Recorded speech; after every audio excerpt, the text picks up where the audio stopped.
Olá, minha amiga, meu amigo, hora do nosso encontro neste domingo, 10 de agosto, chamam de Dia dos Pais, né? Eu preferiria que fosse Dia do Pai, porque pais é pai e mãe, né? Quem são seus pais? Meu pai é o João e Maria, né? Dia do Pai. Eu quero homenagear aqui os pais que realmente educam e ensinam. Aquele pai que... Eu tive um pai assim, não conversava muito, mas dava bons exemplos de trabalho, de altruísmo, de ser sempre prestativo com todos, né? Sobretudo, porque me ensinou, me deu o microfone aos 6, 7 anos de idade. Bom, no sábado se festejou na Europa uma das 3 padroeiras da Europa, Santa Teresa Benedita da Cruz. Olha só que história interessante, né? Ela nasceu na Polônia, numa família judaica. Família rica, pelo que eu vi a foto da casa em que ela nasceu.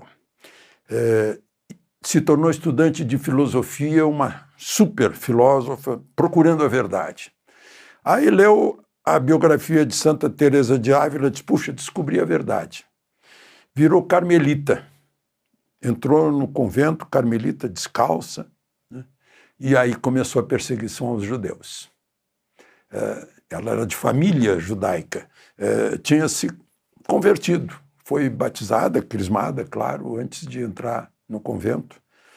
Foi abrigada com a irmã dela, Rosa, num convento da Holanda para fugir dos nazistas que tinham ocupado a Polônia, mas lá foi presa, levada para Auschwitz, e numa câmara de gás, em 9 de agosto de 1942, ela e a irmã Rosa foram mortas pelos nazistas. Fica aqui a história, porque a gente vê essas coisas se repetindo ao redor do mundo. Essas crueldades, perseguições políticas, ideológicas e cheias de preconceito. Bom, vamos então aos assuntos de hoje e do fim de semana. Não se esqueça, lembre-se de se inscrever e ao final de deixar o gostei ou não gostei.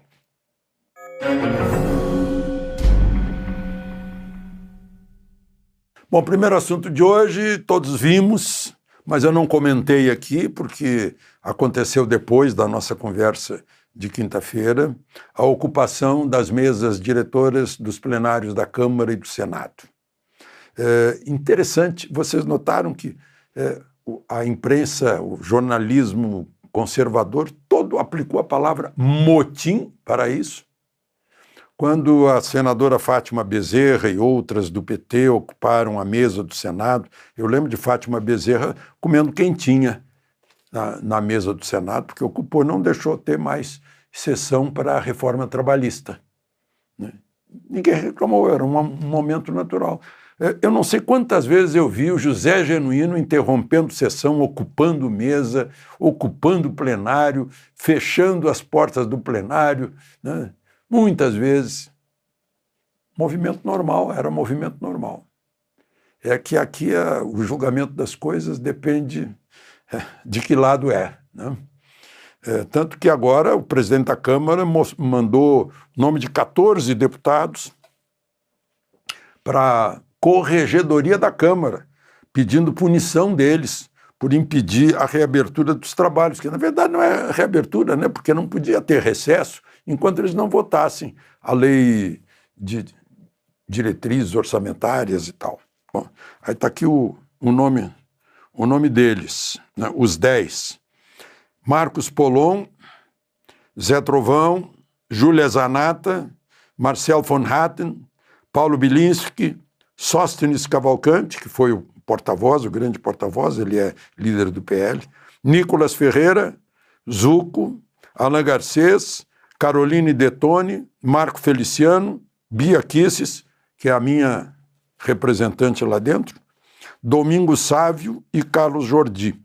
Eu falei em minha representante, quantos milhões de eleitores eles representam? Não está lá a deputada de Mato Grosso do Sul, do PT, Camila Jara, que teria dado um soco no estômago do Nicolas Ferreira a ponto de ele cair. Não está lá. Aí eu fico pensando, quem mandou isso foi o presidente da Câmara, Hugo Mota. Quando ele levantou aquela Constituição, imitando o gesto do doutor Ulisses, eu confesso que acreditei, cometi o pecado mortal da ingenuidade. Para um jornalista não pode ser ingênuo. Eu acreditei. Mas depois vi que, pelas ações dele, aquilo foi falso, foi hipócrita. Ele jurou cumprir a Constituição, mas não faz cumprir a Constituição. Não se rebela quando o outro poder, no caso o Supremo, não cumpre a Constituição de que é guarda. E lá tem um projeto de lei de anistia com 274 assinaturas. E a coisa não está andando. Lá no Senado, segundo o Marcos Rogério, não são 41 assinaturas, mais da metade. Seriam 47, porque há senadores que estão de licença, vão voltar, mas aderiram também, e o suplente aderiu também, que na verdade tem 47. Quantos esses 47 senadores, esses 274 deputados representam? Quantos milhões de brasileiros? Eu acho que essas pessoas têm que pensar no eleitor, no cidadão, no pagador de impostos que estão representados lá dentro. Não é o Marcos Rogério, não é o Nicolas Ferreira, são os milhões que eles representam. Isso é democracia, minha gente. Eles não são nossos patrões, nós é que somos os patrões. A Bia Kicis é minha mandatária, eu sou mandante.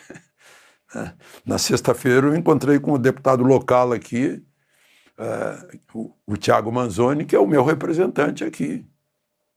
Ele veio me perguntar se a ação dele está de acordo com o que eu esperava ao votar nele. É assim que as coisas funcionam. Bom, uma outra questão.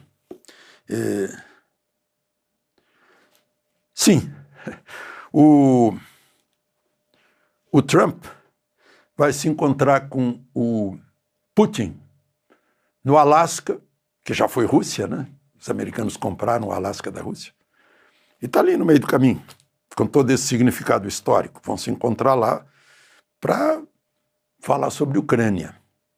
Antes disso, o Putin ligou para falar com o Xi Jinping, para falar com o indiano, digamos, dentro do BRICS, mas não falou em primeiro lugar com o presidente do BRICS, que é Lula. Falou no dia seguinte, falou ontem. E eu vi que a interpretação da fala foi uma coisa... Não, o Putin quis dar satisfação ao pessoal do BRICS, das conversas que haveria lá. Aí eu penso sobre o BRICS, O que está valendo o BRICS? Eu vi aqui um editorial do Estadão, perguntando o que é o BRICS, O BRICS é uma miragem, diz o editorial do Estadão de sábado. A reação nula à ofensiva tarifária de Trump rasga a fantasia de Lula a respeito do BRICS, que em seu primeiro grande teste como bloco econômico mostrou que na prática é cada um por si. Tem uma outra do Estadão aqui, precisamos dar nome aos bois. O Brasil ainda não é uma ditadura clássica porque mantém alguns ritos democráticos institucionais, mas tampouco é uma democracia substancial. São dois diretores do Instituto Civis. Estão constatando o óbvio. Aí eu vejo aqui o óbvio também. Eu não mostrei para vocês, porque essa nota, carta da OAB ao país. Olha só, a OAB se pronuncia ao país. Ficou calada até agora. E a gente sabe por que ficou calada. O ex-presidente da OAB lá no Rio hoje é secretário de governo do Eduardo Paes, na prefeitura, disse que Bolsonaro deveria receber um tiro na nuca, né? Esse é o presidente da OAB. Agora, a OAB atual resolve acordar. Deve ter sido o vento norte da Magnitsky, né? Ficou dormindo o tempo todo, descumprindo os seus deveres. Está lá no artigo 133 da Constituição, quando fala dos advogados, né? E eu almocei com André Marcília na sexta-feira, e depois à noite ele esclareceu, sim, a OAB tem mais responsabilidade que um advogado individualmente, porque ela engloba o interesse dos advogados na defesa da ordem constitucional, da Constituição, das instituições, do devido processo legal. E ficou calada desde o primeiro dia, quando foi instituído há 6 anos, aquele inquérito do fim do mundo sem Ministério Público, que contraria 2 artigos da Constituição, 127 e 129. Né? Como se fosse um inquérito administrativo interno do Supremo, que pegou gente que não tinha nada a ver com o Supremo, né? Foi urbi et orbi esse inquérito nas mãos do ministro Moraes. Mas aí a OAB diz assim: a ordem tem agido incansavelmente para reverter decisões que venham a ferir tais garantias. Tem atuado incansavelmente? Vocês, advogados que me ouvem, que têm dito para mim que a OAB acabou, concordam com isso? Aí diz assim: independentemente do viés ideológico dos assistidos.